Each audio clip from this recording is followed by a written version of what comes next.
Welcome to the Quench Life podcast. My name is Jillian, and with me is Jeri. Thank you for taking the time out of your busy life to come and sit down with us. I really appreciate it. Thank you. Thanks for having me. So why don't you just kind of start a little bit with what your fitness journey is. What is your background with fitness? Have you always, multiple questions, have you always been active in fitness? Like, what has that been like for you? I think it probably would have been easier if I had always been active. Yeah. I was very active in high school.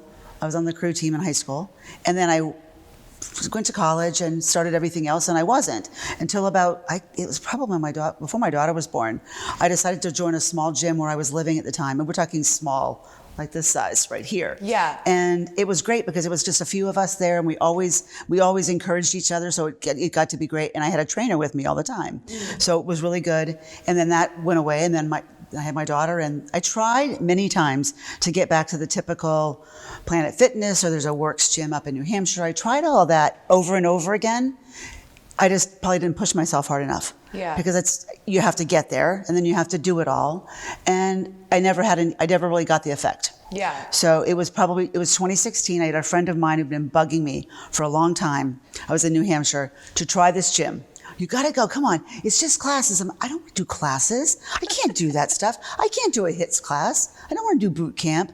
So they had an intro boot camp class. Yeah. So we started in with that, and all of a sudden we gave up Planet Fitness because we had both been going and nothing was happening. And all of a sudden, so we gave it up and we started doing the classes, and there was all different levels. It just clicked. So that was the kind of way I wanted to do it. So when I moved to the Cape in 2018, I struggled to find places that winter to try to find the place that felt right and fit. I went to a couple of places, and then I think I started coming here in 2019. Yeah. I finally found Quench. Yay. Yes, I saw it. I saw the little 6-week thing, and I came in and I said, I don't need this 6-week thing. I just need to do it. Yeah. So it just felt right because it was the kind of workouts I wanted to do. Yeah. And it was all women, so it was even better because I wasn't doing that before. It was a lot of different people. So it felt right, and it has been right. Yeah. It's been good. I've had to work through a lot of issues and injuries. It seems like there's always one or something going on, but I work through it, and you guys here all work through it with me. Yeah. You know, Jeff's helping me through something right now, which is great. It's just, and this is support. I mean, I think that's what all of us like about it is we like that there's other ladies here who are going through the same thing, and everybody supports each other. Yeah. It's like, you're doing a great job, keep going. Yeah, Even if we're all sweating and dying and we don't want to breathe. So it's good. I think that's my journey. So I want to do it because I don't want to be heavy. I want to lose the weight, but I also want to feel better. Yeah. I also have some health challenges that my doctors encourage me to keep up what you're doing, get there 4 times a week. That's what you need to do. Right. So, yeah. That's great. Yeah. So what made you move? Do you mind if I ask, from New Hampshire? What part of New Hampshire? A job. I was working in Portsmouth, and I was also in Portland, Maine, back and forth. Oh, okay. I was up there for a long time, 25 years. So we moved down here, a job change. Yeah. My daughter was graduating from college. I knew she was not moving back from Nashville to Rochester, New Hampshire. It wasn't going to happen. She'd already made that very clear. So someone reached out to me about a job change, and I needed to make a change. Sure. And it was good. Yeah. I came down here. I'd always thought about coming to the Cape. We'd only been here once. And came down and said, okay, why not? Yeah. That's great that you feel that comfortable to just be like, I've always done that. I've done that with lots of job changes. Yeah. Well, that's cool. I think a lot of people feel comfortable just kind of moseying along and doing the same. So I admire that you're like, no, let's change it up. Let's do something different. Oh, yeah. I asked my parents when I decided one time my husband had been married a couple years, and I got a job offer to move to the British Virgin Islands, to an island I'd never heard of. And they're like, what? I said, I'm going to go down and visit. And they're like, what? How many people on that island? I said, 2,000. It's great. What island was it? Virgin Gorda. Ooh. So you went? I did. Did you work there? I worked there for a year and a half and jumped to another island, and then I ended up in New Hampshire from Jamaica. So it's a little strange. That is a little different. Yeah, but considering I was born and raised in Florida, but we loved it up there. Yeah. We like the change of seasons. We like the people. And it's the same here. Cape Cod feels like being at a beach town in Florida. Yeah. So it's the people are all friendly, and it's great. Yeah, gives you that vibe. I couldn't imagine have jumped into like New York City or Boston. Sure. But no, we like it. So how do you feel like you've been dealing with all the stuff going on with the pandemic and keeping your fitness up? How is what's your version on that? Like, what have you been struggling? I struggle. Oh, I need to be in here working out. So when everything shut down last year, I was doing pretty well, and then everything shut down, and it was like, oh my gosh, there's Zoom classes. I'll try it. I did 2. Yeah. It just wasn't for me.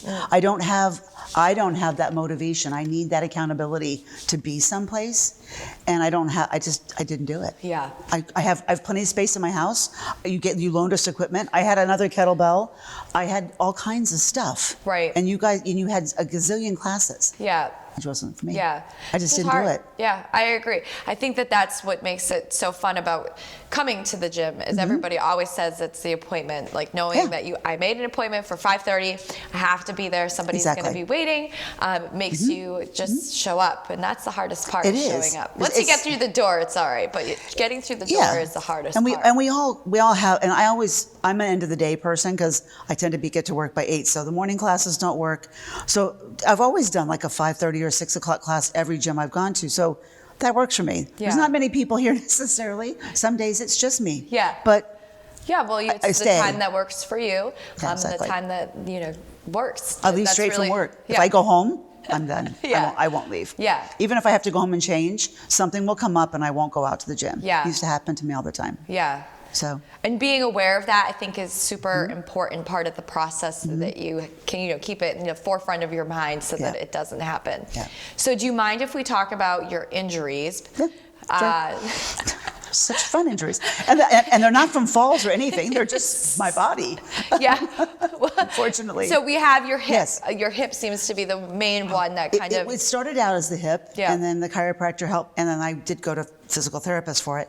Figured out what happened? Do you know what happened? It was happened? my IT band. Okay. The IT band, for whatever reason, I've never been a runner. I hate running.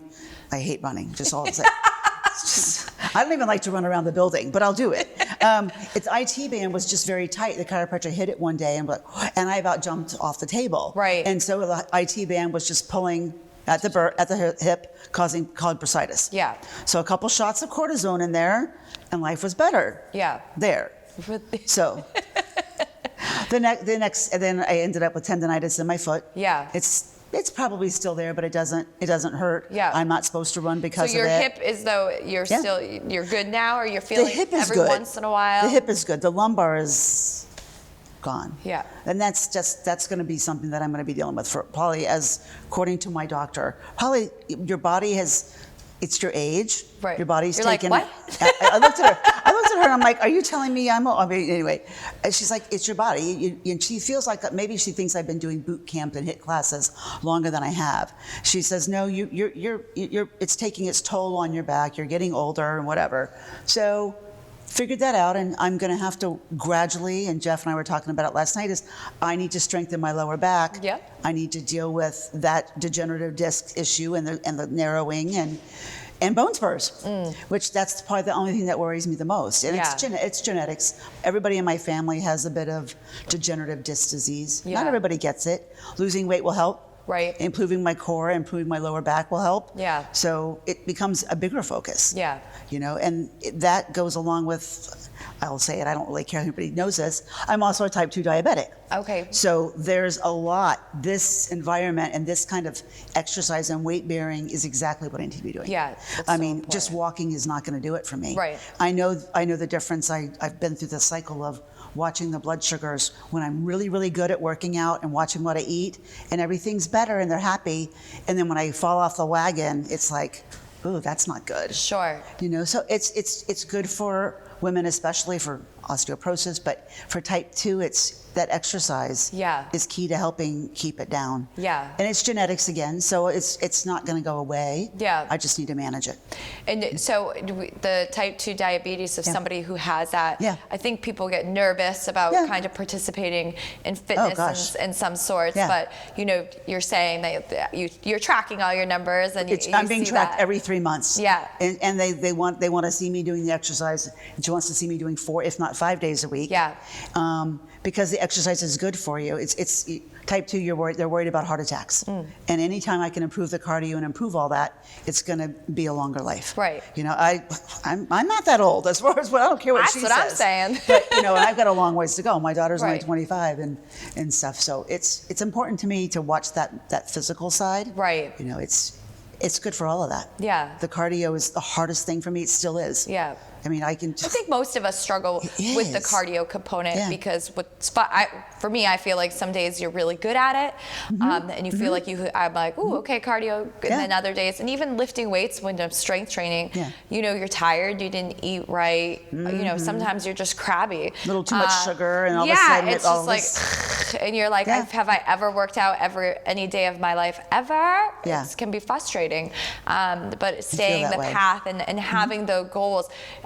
You know, your goals seem very clear cut as far as like what you're looking to accomplish and stay healthy with, and I think that that's super important. Well, I like your programs you've done too. Some of those ones where it just got us to and every one is a little different, but every one I think for me I take something a little more away from it and change a little bit different in my diet. And those are important. I mean, I know a lot about the nutrition because of dealing with the health issues, but it doesn't mean I forget them. Right. So it's important to just keep after them and take one thing away from every one of these different programs. Yeah. And having the meal plan was great. I was terrible at it. I did really good for the first 3 weeks. Everything was written down. After that, I didn't write it down, but I still stuck with it because I couldn't make myself do it. Yeah. Maybe the next time I will. Right. I think and I get better at it. It's learning different skill sets on what works for you, because everybody is different in how they want to eat. And I think that that's a learning process. Everybody wants to eat healthy, but if you're not a cook, you know, I was talking about this the other day, like if you're not a chef, asking you to go home and to cook everything and meal prep a lot of food, that's not going to make the most sense for you, because that's not what's going to work in your lifestyle. I'm terrible at meal prep. Yeah. I'm not that great at it. I'm terrible. I can do breakfast and lunch phenomenally. Yeah. My husband usually cooks dinner, so it's kind of, but I'm also one of those that I can eat the same thing 5 days in a row, and it doesn't faze me. But other women, they're like, no, I'm not eating that the same time, and I'm cool. I'll do the grocery shopping because then I can control what's being brought into the house. Sure. And then I tell my husband, this is what we're having these days. Yep. And then I'll know that it's there so I can get it together. Right. I do need to do better with the salads for lunch rather than going to the fallback of a sandwich. Yeah. And it's too easy to get into to load those empty carbs back in. Yeah. And then it's okay to just let it go sometimes. I think that we carry on too much as women, like, oh, I screwed up, or oh, it's ruined, and like I'm really becoming such a supporter of like, yeah, okay, you did, but let's move on, because you did it, you enjoyed it, it was yummy, whatever. Let's just get on to the next thing. Tomorrow. So Fix it again. that's easy. So what would you say to somebody that, like yourself, that was thinking about getting involved in fitness? Like, do you have tips or any suggestions on somebody with type 2 diabetes getting started, on what you would tell them? I would say first off, it depends upon where they are in that too. They need to talk to a doctor. Yeah. They really do, because I know where I'm at, and I know where my A1C was and my blood sugar was. So for me to start this kind of exercise routine was okay. Right. Somebody that might have even 50 more extra pounds than I already have might want to start it differently and might want to just start with just cardio. Yep. So I think talking to a doctor and knowing where you really are, your blood pressure. I don't have blood pressure issues, but somebody might. Right. I think they have to start there first and ask the doctor, but then do something. Right. Even if they, even if they want to come in here and do some of the classes. Sure. Even do a spin class and just ride the bike. I mean, I was afraid to do my first spin class till several weeks ago. I would just do the 9 rounds. Yeah. I think they need to talk to a doctor and and start. 100% talk to a doctor. Make sure that you're okay. But you just got to do it, right? I know that and it's that's the hardest part. You just got to close your eyes and jump off the cliff. Because the doctor's probably not going to say that it's not okay to do some mild bicep curls. Anything weight bearing is going to help them. Right. Just 100%. as long as their heart monitor and wear that might have to be a little, set differently. Yeah. 100%. So, yeah. Well, thank you. Okay. So we ask everybody when they come onto the podcast, what is your favorite exercise when you come in? Do you have just one thing? Is it a cardio exercise or just a general exercise? Do you have a general thing that you like to do that you're like, oh, I'm so excited when you hear somebody say about it? Honestly, one of my favorites always used to be kettlebell swings. Yeah. I can't do those anymore. Yes, with your back. That's just not going to be a thing I do anymore. Yeah, that's all right. I like the back rows. Yeah? I really do. I feel like, because I carry a lot of extra weight around on my upper body. Yeah. And I feel like the back rows are helping me move that around. All right. And move that out. I like that. That's kind of what my thing. So that's the other night. What do you want to do? I said back rows. Rows, Like, yeah. Because I think it's going to help me. And somebody else liked the idea too. So yeah, okay, we all have that exercise that makes us feel good. So like we call that your emotional exercise of like you just feel good leaving the gym that night doing those things. So glad that you got that emotional exercise, and that's me. We know that Rose is your favorite. That's it. That's me. Well, I thank you very much for coming on to the podcast. I really appreciate you taking the time out of your busy day. Okay. And thank you for watching. We hope that you'll join us next time on the Quench Life podcast. There's so much information about what women should be doing to stay fit and healthy, it makes it hard to know what information is right. Join me, Jillian Russo, every Wednesday as I interview women who have finally made themselves a priority. Each episode contains inspirational stories from women just like you who have had enough and have decided to make health and fitness part of their everyday lives. I'll also be inviting other health and wellness professionals to share their stories and provide tips on health, nutrition, wellness, life, and much more.